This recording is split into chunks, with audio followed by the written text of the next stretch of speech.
आदिगुरु नमः जुगादिगुरु नमः सतगुरु नमः श्री गुरुदेव नमः। गुरु प्यारी सारी साध संगत को सजगतार कहते हुए रामदास रब्बी उपदेश के विषय में गुरु नानक नाम व्याख्या के विषय में कुछ बातें, क्योंकि एक सीमित टाइम में इस लेक्चर को रिकॉर्ड करते हैं ताकि कलयुग में लाइफ इतनी बिजी है वो सुन पाएँ, और रब्बी विचार कीर्तन में हम ज़्यादा एक्सप्लेन करते हैं उसी टॉपिक को। तो गुरु नानक नाम व्याख्या में बताया गया आपको कि उसमें क्या राज छुपा हुआ है, और उस टाइम पे ब्राह्मण, वैश्य, क्षत्रिय, शूद्र, ये चार वर्ण, चार आश्रम, इस तरह से गृहस्थ की ये भक्ति है, वनप्रस्थ जंगलों में जाने वाले की ये भक्ति है, सन्यासियों की ये भक्ति है, ब्रह्मचारियों की ये भक्ति है। इस तरह से डिविडेशन हुई हुई थी। तो उसको एक करने के लिए, और इस्लाम में भी शिया सुन्नी दो तरह के, दो डिवीज़न में बंटा हुआ इस्लाम, शिया सुन्नी में, शरीयत में, उस सब समझाने के लिए वली अल्लाह धनगुरु बाबा नानक जी नौखंड पृथ्वी के, उनके नाम में कितना बड़ा राज छुपा है ये पीछे बताया। एकता, प्रेम, भाईचारा, दीवानगी, मोहब्बत, ये सब उनका उद्देश्य था। तो उनकी रहत, जो सिख रहत कह लो, मर्यादा कह लो, रूल कह लो, उन्होंने जो हमें सिखाया, जो नींव बनाए, पिलर बनाए, कीर्त करो, नाम जपो, वंड छको, इसके बारे में इस प्रवचन में अब जानेंगे कि उन्होंने कहा कि सिक्खी सिक्ख्या विखम विचार, कि सिख सीखना मतलब कि रहबरों के, ऋषि मुनियों, गुरुओं, पीरों, संतों के, वेद शास्त्रों के जो विचार हैं, जो परमात्मा को पा गए संत महात्मा, उनके पास भगवत बुद्धि आ जाती है, जो उन पे अल्लाह का, खुदा का, वाहिगुरु का जो सचखंड से उपदेश उतरता है, उन सब का वो विचार जिससे आत्मा परमात्मा से जुड़े, जब जी से हम आनंद तक पहुंच जाएं, अपने मंजिल तक।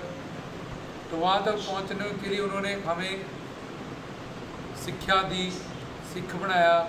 सिक्खी शिक्षा विकम विचार, ऐसे विचारों से जो परमात्मा से, करतार से हमें जुड़े, उसके लिए एक रहत बनाई, मर्यादा बनाई, जिसमें उन्होंने कहा कि नाम जपो। सबसे पहले कि नाम जपना ज़रूरी है, क्योंकि जिस भी धर्म में तुम जाओगे तुम्हें पहले वहाँ का सिमरन करना ही पड़ता है। जिस भी आराध्य इष्ट धर्म में जब भी जाओगे, जब जी पहली पड़ी है। अब हमें जब आनंद चाहिए, सुकून चाहिए, शांति चाहिए, तो संसार में तो एक से बड़ा आनंद, एक से बड़ा एक, एक से बड़ा एक, एक से बड़ा एक, आगे से आगे सुख है। और जितने हमें मिलते हैं, जो हमसे नीचे होते हैं, उनको देख के हमें अहंकार हो जाता है, और जो हमसे ऊपर है उनको देख के हमें डिप्रेशन हो जाता है। इसलिए भगवान बेअंत है, बेपार है, आनंद है, सर्वशक्तिमान, सर्वज्ञ, सर्वंतर्यामी है। तो जब तक हृदय में हरि गुरु भगवान नहीं आ जाएंगे, तब तक हम तृप्त नहीं हो सकते। तो संसार में कुछ भी हम हासिल कर लें, तो संसार में कुछ भी हासिल करके हमें वो आनंद, सुकून, पीस, शांति नहीं मिलता। भूख्या भूख ना उतरी जब बना पूरियाँ बाहर, और तेरे अंदर भूख है आनंद की, सुख की, वाहिगुरु की, अल्लाह की, तो वो तेरी नाम सिमरन, राम से बड़ा राम का नाम। जे तू प्रभ को मिल बोझ है, जे प्रभ को मिल बोझ है, तो खोज शब्द में ले। शब्द के अंदर भगवान के, नाम के अंदर भगवान ने कहा, कोई ये ना कहे कल को कि मैं लूला लंगड़ा हूँ, या मैं देख नहीं सकता हूँ, मैं आ नहीं सकता तीर्थों पे, मंदिर, मस्जिद, दरगाह, गुरुद्वारों पे। तो उसने ऐसी कृपा कर दी कि अपने नाम में वो बैठ गया। वाहिगुरु नाम में, अल्लाह नाम में, राम नाम में, कृष्ण नाम में, शिव नाम में, सब जितने भी उसके नाम हैं उनमें वो बैठ गया कि कोई मंदिर, मस्जिद, गुरुद्वारे ना आ पाए, या जिसके पास पैसा ना हो वो कि मैं रुमाल नहीं चढ़ा सकता, जब मैं देग नहीं चढ़ा सकता, जब मैं कोई जो भी हम जहाँ भी जाते हैं, जिनको भी मानते हैं, उनके प्रति जो भी हम भोग अर्पित करते हैं वहाँ की परंपरा हेतु।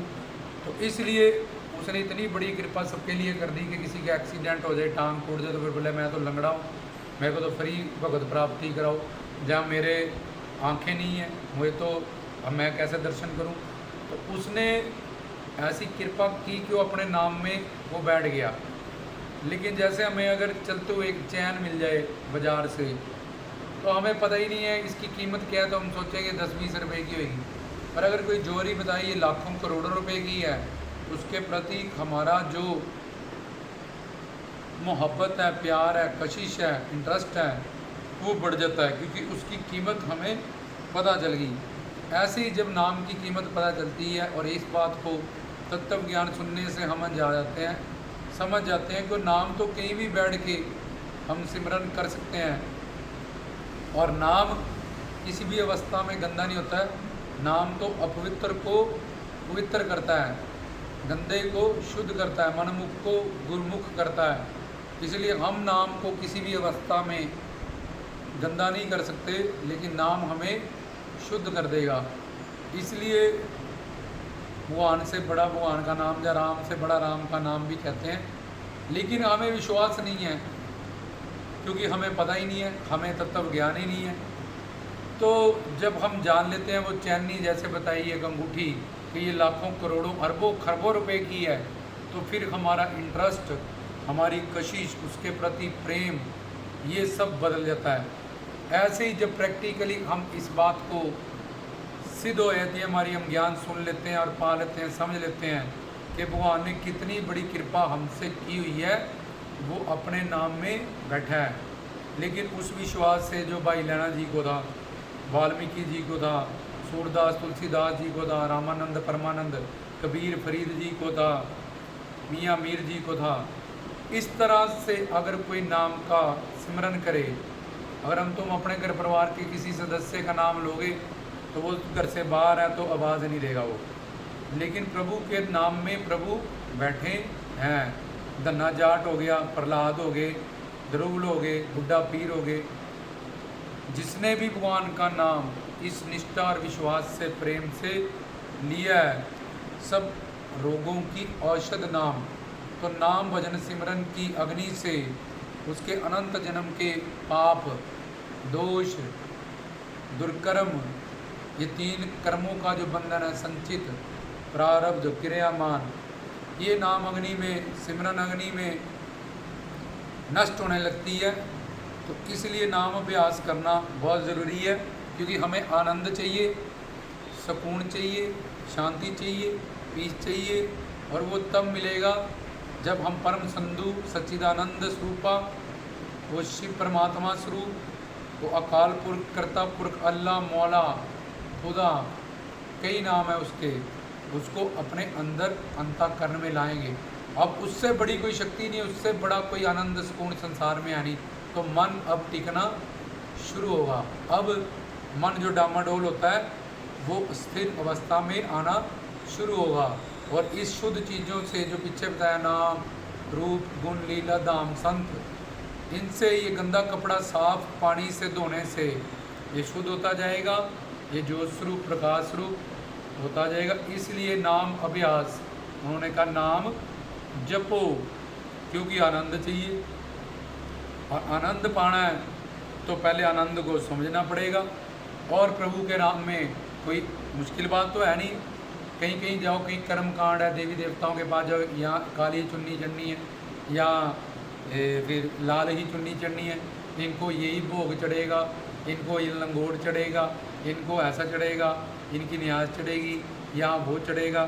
तो सब जगह पे कोई ना कोई कर्मकांड की वजह से रूल रेगुलेशन है। लेकिन भगवान के नाम कई लोग बैठ के, खड़े होके, मंदिर, गुरुद्वार, कहाँ भी, किसी भी अवस्था में, किसी भी जगह में तुम लो तो उसका फल तुम्हें मिलता है। इतनी आज़ादी, इतना प्रेम ईश्वर हमसे करता है। मंदिर, मस्जिद, गुरुद्वारे, इन सब से इन बात की समझ पाने जाते हैं हम कि भगवान अपने नाम में बैठा हुआ है। जैसे दूध में मक्खन है, पर जब हम गर्म करते हैं मलाई आती है, फिर मक्खन आता है, फिर देसी घी, और ऐसे दूध देखोगे कुछ नहीं। ऐसे ही शब्द में प्रकाश है, शब्द में भगवान बैठा है। तो हमें इस निष्ठा से और विश्वास से और समर्पण से, जैसे भक्तों ने, अनंत दुरात्मा पाप आत्माओं ने, सैन भक्त ने, सदना कसाई सज्जन ठग ने इन बातों का ज्ञान सुन के सिमरन किया, नाम अभ्यास किया, तो उनका जीवन सफल हो गया। सब ओशों रोगों की औषध नाम, गुरु रविदास। तो नाम जपो, पहली चीज़ उन्होंने हमें सिखाई, उससे ही हमें हमारी मंजिल प्राप्त होगी, उससे ही हम तृप्त होंगे।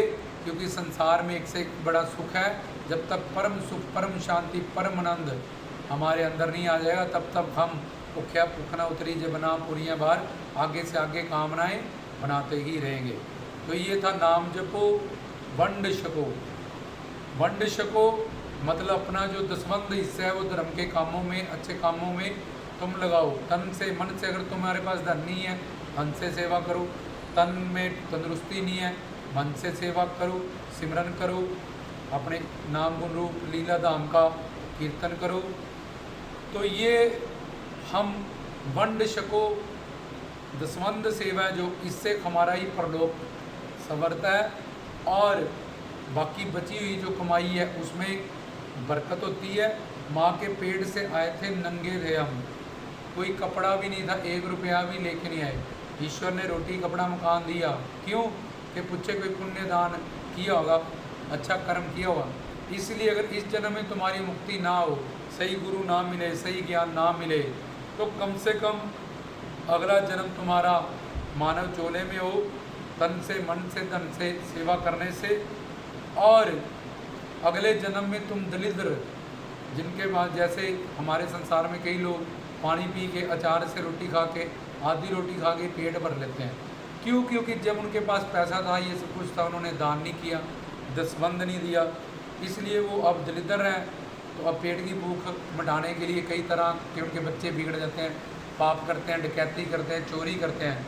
तो उसका भी सज़ा, फिर नर्क जाओ, फिर नर्क से आओ, फिर दलिद्र बनो, गरीब बनो। तो इसलिए दसवंध जो हिस्सा है भगवान के पेट हक से हम आए हैं, माँ के कुछ नहीं लाए, रोटी कपड़ा मकान सब कुछ यहीं पे मिला। तो भगवान ने कहा कि ये जो दसवंध परंपरा है, जैसे ये धरती, नौखंड पृथ्वी, ये पानी में मिलती है, हमने पीछे बताया, इससे 10 गुना पानी है, पानी से 10 गुना अग्नि है, अग्नि से 10 गुना वायु है, वायु से 10 गुना फैला हुआ आकाश, आकाश से 10 गुना फैला हुआ अहंकार तत्व माया का, उससे 10 गुना फैला हुआ है महान तत्व, उससे 10 गुना फैली है माया, और उससे बेअंत गुना है जो बेअंत असीम, वो है भगवान, वो है शिव, वो है वाहिगुरु, वो है अल्लाह, वो है खुदा। तो यहाँ से ये 10-10 गुना, इसलिए दसवंध परंपरा के तुम्हारी कमाई का अगर 10वां हिस्सा तुमने हरि गुरु भगवान को भेंट नहीं किया, तो तुम नामापराध से युक्त हो जाओगे, और बाकी कमाई भी तुम्हारी जो है उसमें ना बरकत रहेगी, और न तुम डॉक्टरों के पास जाओगे, बीमारी के पास जाओ, कहीं और जाओगे। जैसे सुदामा ने कृष्ण के चावल खाए तो कितनी गरीबी उसको सहन करनी पड़ी, ऐसे ही वो कहते हैं तो अपने लिए एक हिस्सा रखा, बीवी के लिए, बच्चों के लिए, घर परिवार के लिए एक हिस्सा भगवान करे, मेरे इस हिस्से के कारण, और इससे तेरा ही परलोक संवरेगा। 1 रुपया देगा, तेरे 10 जमा हो गए, 10 दिए तेरे 100 जमा हो गए, 100 दिए 1000 जमा हो गए। और दसवंध देखो, कोई गरीब है, वो 100 में से 10 दिया, उसका दसवंध है, 1000 में से 100 दिया, दसवंध है। बड़ा कोई सेठ है, उसने लाख में से 10 दिया, उसका तब दसवंध होगा। इसलिए दसवंध में कोई अंतर नहीं है, 10th part of your income. इसलिए अगर तुम धन नहीं कमाते हो, कहीं समर्पण हो, तो फिर तुम इस परंपरा से आज़ाद हो। फिर तुम मन से और तन से जाके, तन से अब हरि गुरु भगवान की सेवा महापुरुषों की, संतों की नहीं मिल सकती 24 घंटे, क्योंकि उन्होंने लोगों को तारना है, ज्ञान देना है, और सबका दुख सुनना है, कटवाना है, सबको रास्ता दिखाना है, सबका कल्याण करना है। तो तन से 24 घंटे सेवा नहीं मिल सकती, लेकिन मन से उनके राम गुण रूप लीला धाम सिमरन करना। इस तरह से जब हम अपना कल्याण के लिए सिमरन करते हैं, तो गुरु ईश्वर परमेश्वर हम पे खुश होता है।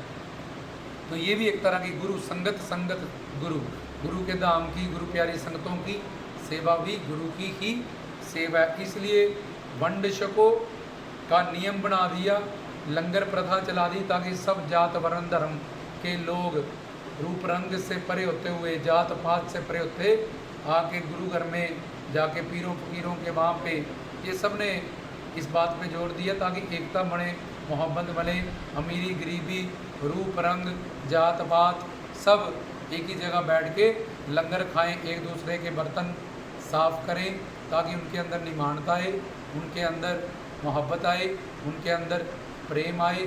जैसे खंडे बाटे का अमृत एक ही बाटे से सबको सिखाया जाता है। तो जो भी इस्लाम में जाना जाता है ला इलाहा इल्लल्लाह मुहम्मदुर रसूलुल्लाह ऐसे पढ़ता है तो उसको मोमिन, उसको मुसलमान बराबर हो गया। एक पहले एक अब पढ़ा तो बराबर हो गया। तो पीरों ने, सूफी संतों ने, सब धर्मों ने एकता की ही बात की है, मोहब्बत की ही बात की है। तो लंगर प्रथा चली इसलिए नाम जपो, वंड छको और कीर्त करो। इसलिए किसी के आगे हाथ मत फैलाओ अपना। तुम मानव चोले में ज्ञान शक्ति कर्म शक्ति युक्त हो, मेहनत करो, मेहनत मेरी और रहमत तेरी। नानक कबीर फरीद रविदास जी भी इस दुनिया में आते हैं, वो भी कर्म करते हैं। कोई जूता गंढने का काम, कोई नामदेव जी चुन्नियों को डाई करने का काम, शिम्बे का काम, कोई जुलाहा कबीर जी कपड़ों का काम करते थे। नानक जी ने पहले मोदी खाना चलाया। बड़े बड़े अवतारी पुरुष भी यहाँ पे आके कीर्त करते हैं। उनको कुछ पाना नहीं है, कुछ हासिल नहीं करना, वो तो परमात्मा के बंदे हैं, वजीर है, सब कुछ परिपूर्ण है। सत्य संकल्पा हर कामना से उनको कोई कामना ही नहीं होती, क्योंकि उनको कुछ चाहिए नहीं। वो तो हमारे लिए कर्म करते हैं, नौखंड पृथ्वी जाते हैं, नाम जपाते हैं ताकि हम तर जाएं। अलग अलग भाव से हमें हमारा उद्धार करते हैं, हमें सेवा देते हैं, हमें समझाते हैं। तो ये कीर्त करो बड़े बड़े, क्योंकि हम कर्म योनि में हैं तो हमें कर्म तो करना ही पड़ेगा। कोई भी मानव चोले में कर्म किए बिना नहीं रह सकता, इसलिए कर्म करना है तो ऐसा कर्म करो जिससे हमारी आत्मा का कल्याण हो जाए और कर्म बंधन ना हो। अपना निष्काम भाव से, निस्वार्थ भाव से अपना कर्म करें, सावधान होके, और कर्म करते वक्त उसके प्रति जो फल की इच्छा है, हमने ऐसा किया ऐसा मिले, इन सब चीज़ों से दूर रहते हुए कि हम कर्म योनि में हैं, कर्म तो करना ही पड़ेगा। राम कृष्ण नानक कबीर फरीद भी यहाँ पे आए तो उन्होंने भी कर्म किया है, इसलिए कर्म योनि प्रधान है, हमें भी कर्म करना ही पड़ेगा। तो कुछ ना कुछ कर्म करो। जहाँ हरि गुरु भगवान के जाके शरणागत होगे तो अपने कल्याण के लिए। अब तुम ईश्वर, तुमने अपनी हस्ती, अपनी पर्सनैलिटी उनके चरणों में फना कर दी, तो अब वही तुम्हें रोटी कपड़ा मकान, इस राह पे चलने के लिए धर्म पे उनके साथ संगत की सेवा में लग जाओ, धर्म के कामों में लग जाओ, भाई लैना जी की तरह, मीरा की तरह, शबरी की तरह। तो अपनी पर्सनैलिटी को जाके उनके चरणों में या तो फना कर दें, या फिर हमें ईश्वर को पाने के लिए भी कर्म करना पड़ेगा, ज्ञान सुनना पड़ेगा, प्रैक्टिकली साधना करनी पड़ेगी। सरम खंड नानक कथड़ा करना सार, मतलब मेहनत, कर्म खंड उनकी कृपा। तो जब मेहनत करेंगे तब उनकी कृपा आएगी, तो तब हम सचखंड जाएंगे। संसार में भी जो हमें चाहिए, पहले हम कामना करते हैं कि हमें ये चीज़ चाहिए, फिर उसके प्रति संकल्प लेते हैं, फिर हम क्रिया करते हैं, तब हमें वो चीज़ मिलती है। ऐसे ही हरि गुरु भगवान की दुनिया में भी हमें कर्म करना ही पड़ेगा। ऋषि मुनि संत महात्मा भी इस पेट को पालने के लिए भिक्षा करते हैं, योगीनाथ भी कर्म करते हैं।